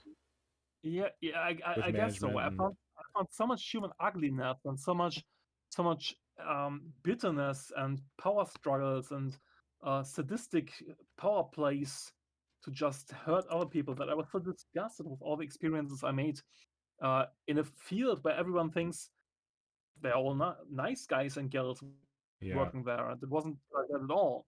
And I was so frustrated that I thought, if I do this for the rest of my professional life till I get to retire, I will shoot myself. And luckily, I didn't want to shoot myself. So me and my buddy decided to found our own company to have a safe space, to fight for something where people are accepted as they are, where there is no bullying and there are no ugly power plays between people. That's a lot of work. I'm impressed that you guys are able to achieve that. Well, thanks. It's a shit ton of work, and of course it's always a work in progress. It's never finished. But I'm so fucking happy that we did this, because, in a nutshell, this is my life's mission, and it's driven by everything I encountered in school. Yeah. So this is something, Simon, what you encountered today, that is very, very dear to my heart. And Diana says, thanks for sharing it, Simon. Absolutely. I'm sorry to hear that, Simon. Children can be arseholes. And she also says, I went to an all-girls convent school. If it was serious things got done about it, nuns can be scary. Don't mess with the sisters. totally imagine that. Oh yeah.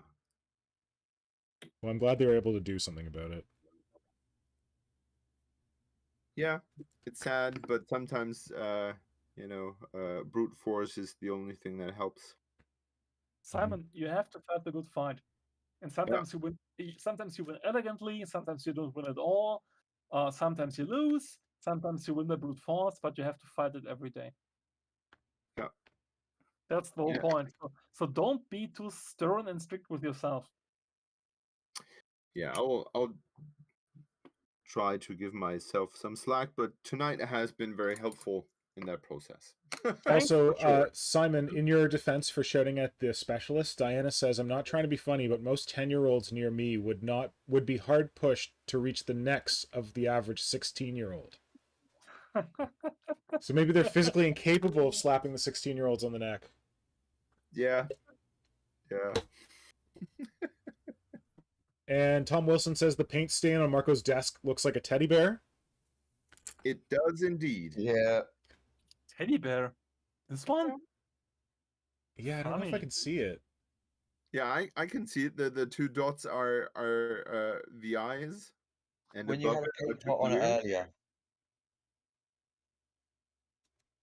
These are We the got eyes. you. You're sneaking cuddly bears Yeah, in I here. see it now. Thanks. The ears. The eyes. Thanks. There you go. For some reason, we always see faces wherever we go. But yeah, it does look like a teddy bear. It's funny. Yep. Thanks, Tom. And Alam says, I think you were right to excuse yourself for shouting. Sometimes kids just want to test boundaries, and you snapping but excusing made a hard line not to cross. Also, Diana says, Simon, you're a good person. If you lost it, they deserved it.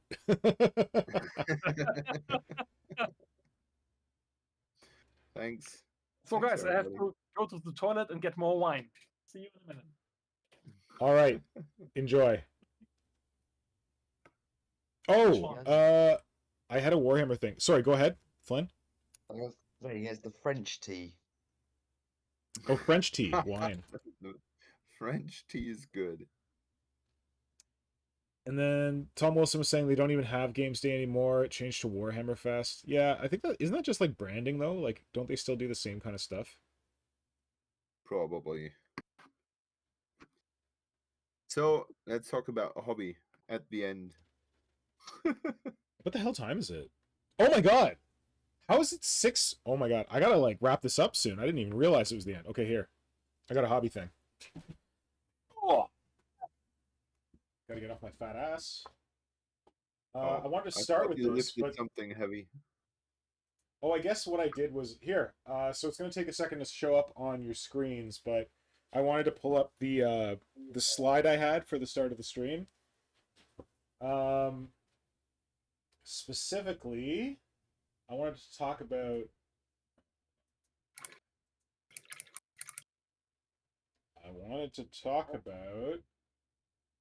this sexy mofo up here in the corner.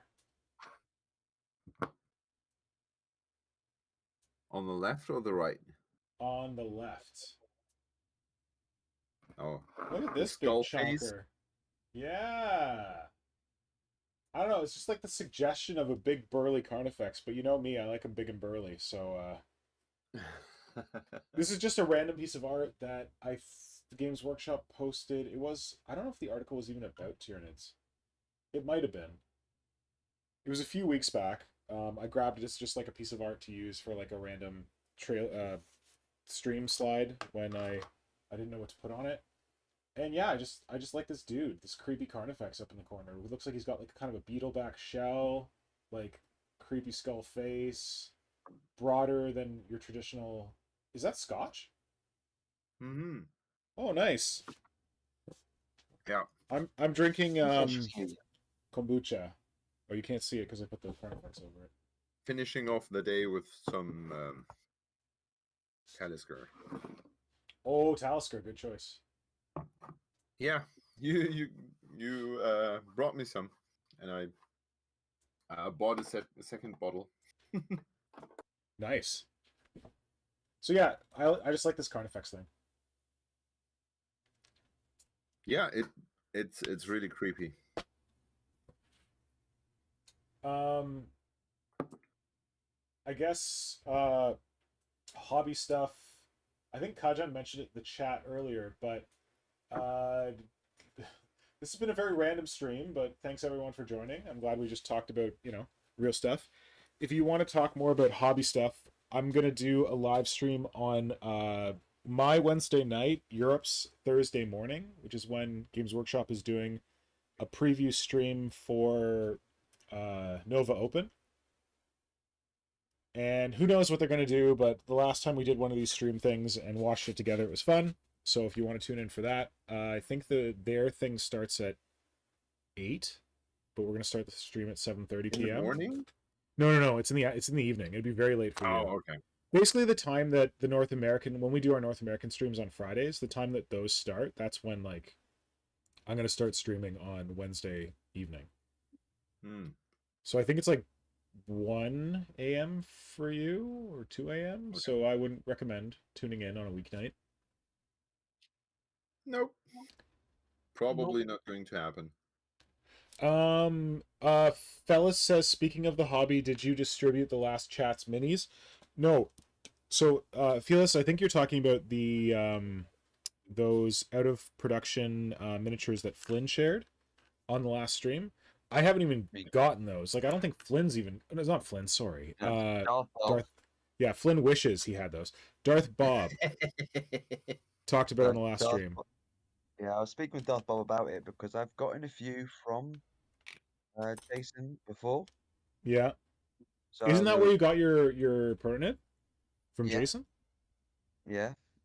And it's also the one we had joked about. You guys had joked about saying, oh, he's probably just recasting them all. Yeah. When we talked about the other ones. So I've gotten a few from him before. So what I'm speaking to Darth Bob about is I figure out which ones I've already got from Jason. And then you've got the fan casts? Yeah, I've got some of the fan casts already, yeah.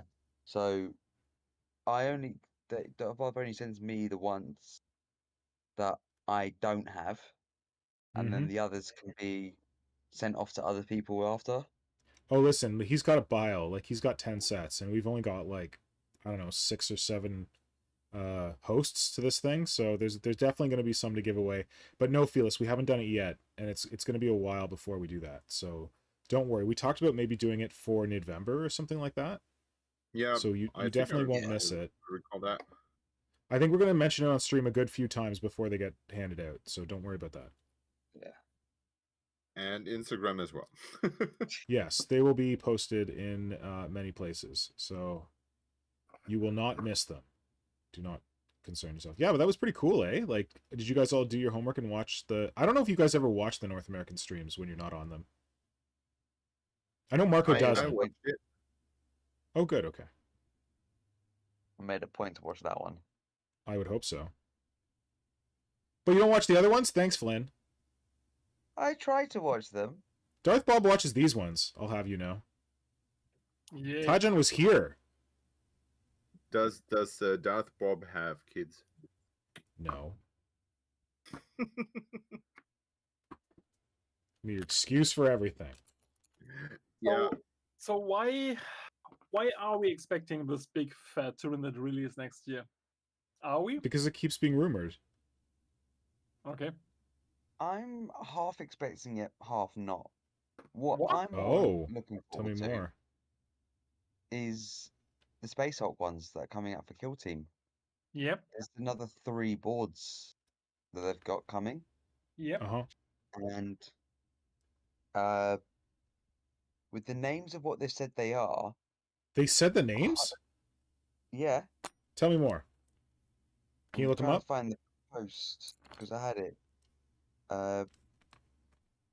Into the Dark, those kind of titles? Oh no, they've actually named what the kill teams are going to be. Oh, it was a robot one. What? Okay. Wait, they give you the names for the kill teams, or they give you the names for the boxes? The boxes. So the next one of them. This one's called Into the Dark, right? The next box with the Kroot is called Into the Dark. That's the title. No, it's Gallo Dark. Oh, it is? Yeah. It's what? The Gallo Dark is the ship that would. Oh, they told you the names of the ships. Yeah. Oh. So one is Shadow Vaults, which gives an idea of it could be Webway. Mechanicum Yeah. with Oh, all the what? other stuff. Mechanicum?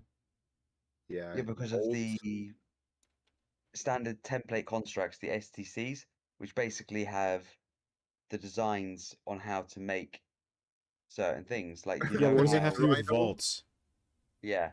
So it would What be does it have like to do with their Shadow vaults? Vaults because they'll be stored securely in a vault. What about the what's his faces? New squats. Could they have vaults? That could also potentially because they also have quite a lot of not uncorrupted STC files. I don't know Okay. why for, like, Shadow Vaults is making you think STCs, but okay. So Flynn is one of the next ones. Space Hulks having the word sphincter in its title. Sphincter or something. Well, that went to my soul with that Sorry, one. I cut you off. What are the other names? Hook me up. Well, the next one is Soul Shackle. Gotta be There might chaos. be a sponsor. Chaos. Chaos. Yeah, it sounds very chaosy, like demons and everything. And then there's Gallow Fall. Gallo Fall? Yeah. That what? The hell is that? So what they've said is we're going to go deeper into the Space Hulk. And Yeah. the Space Hulk has been popping in and out of reality for the last 4,000 years. Mhm. So there's potential for having older races. Yeah, turn there up. was a video with Wade where he's like, "Oh, we're gonna have when you go into it, there's gonna be other Xenos ships and other like Chaos ships like fused with it." So that got me excited for thinking that we're gonna have like interior, like the kind of interior walls and stuff for like different Xenos races. That'd be amazing. Yeah, so that's something I'm looking forward to. Like Soul Shackle could be Eldar and demons. Yeah. Because of Yeah. the Shadow Vaults seems to be it could be Dark Mechanicus against Mechanicus. Mechanicus or Shadow in the Warp with Nids and Mechanicus. Now what I think is going to come up soon is the Cassican are going to be in one of the boxes. I know we Yeah. had a rumor about the Gene Obviously. Stealers Obviously. Cassican. Probably the next one, The right? re- The reason why I think it's them is because For looking Shadow again Vault? at the whatever one they do next, because they didn't say Oh, which right. one's next, Right. but they just got listed off the names of them.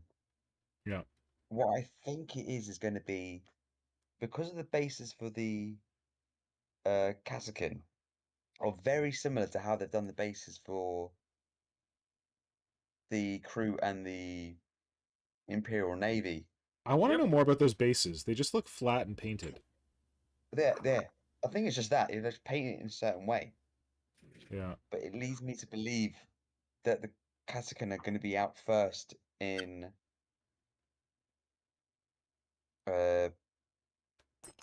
Kill Team, or they'll get released first and then there'll be an upgrade sprue in Kill Team for them. But I'm more like leaning towards they'll be the main for it. Like for another They Kill Team knew. box. Yeah. Yeah.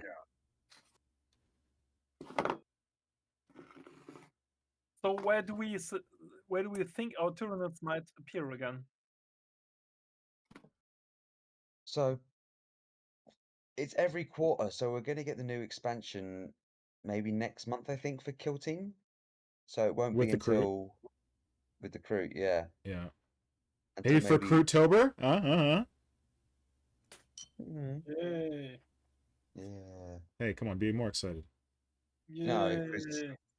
it would be too well done on Games Workshop part if they actually get No, something okay. out in time for I don't for community-based a events. moment think that Games Workshop is aware of Crewtoberfest and that they're going to release Crute in October for Crewtoberfest. I just think that Games Workshop might release Crute in October by accident and just align with Crewtoberfest. Or Well, it's I worked want out to that way and they I start want to using the hashtag. remind you about the White Dwarf, where they took red paint and crossed the W to make it the Games Workshop. Yeah. So they about know that? how wordplays work, right? True, but like Crewtoberfest is like, that's like them being aware of like November. Like that doesn't make any sense. They probably don't November. know. Whatever, November shit, is yeah, something right. we don't want to get into anymore. Oh right, yeah, dirty. Vor. Yeah, but I just don't think they're aware of like the community things. Well, I think so. they are aware of Oktoberfest, which was a community made thing that. to begin with.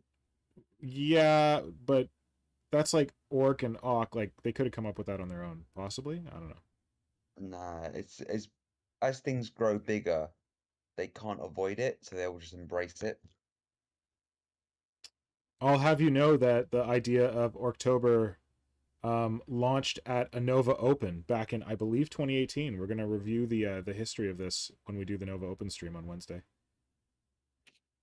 I'm pretty sure would be a I reference set some to homework. Oktober. If you want to go look up the old Nova Open articles on Games Workshop's website, I've linked them all in the description for Wednesday's stream.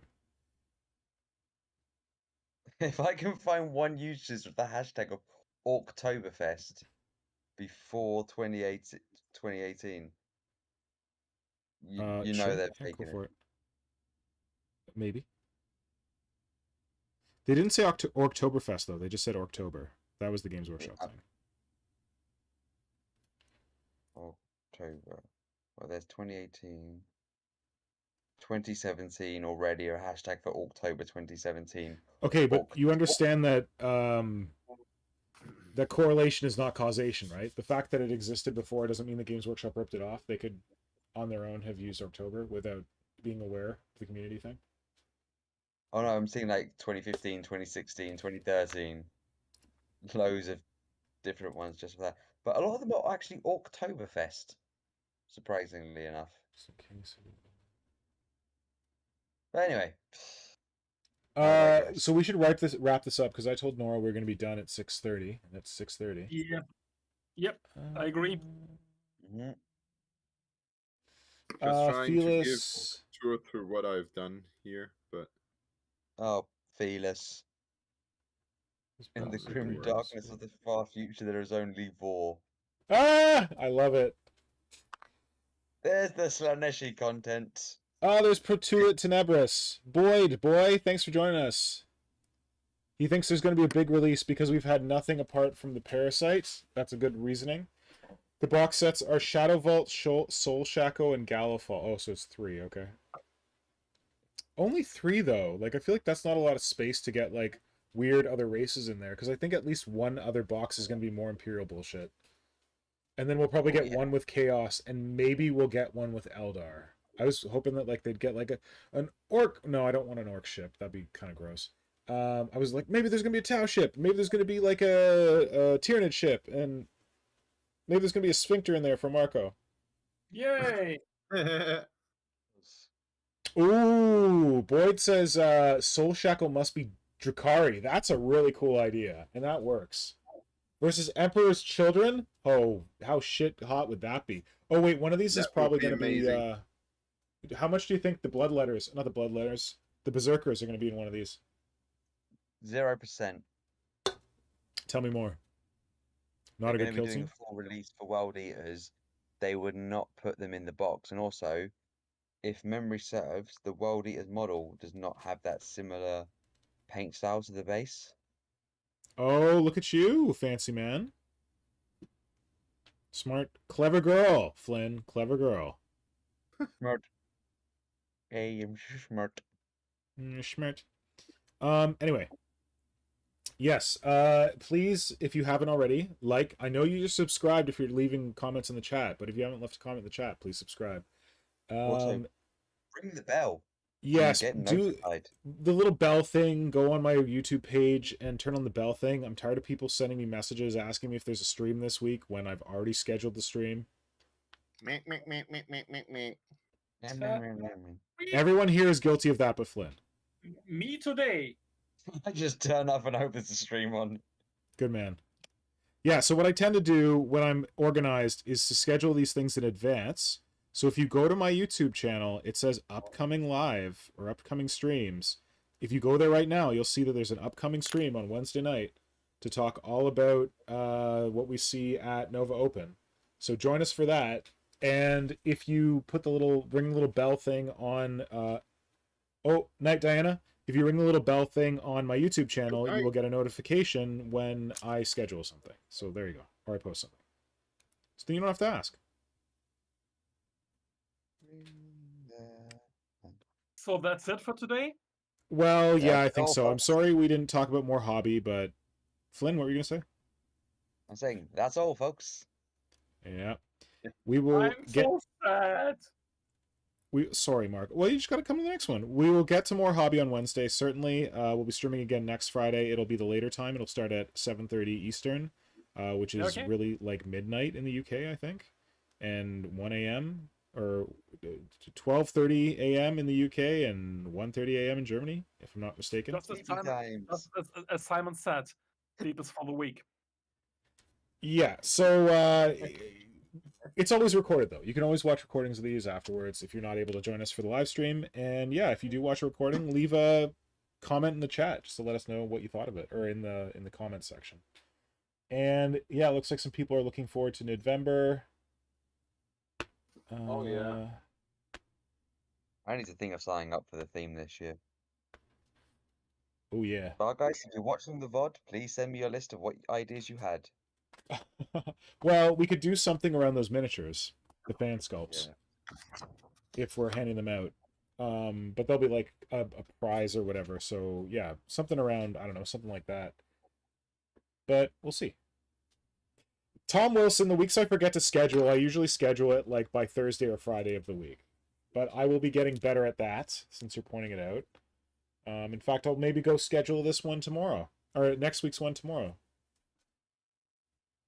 Ooh, how professional of you. Oh yeah, look at me. But I will be chatting with you folks again in 2 weeks' time, right? Can everyone make it in 2 weeks' time? Right now, does it look Yes, okay?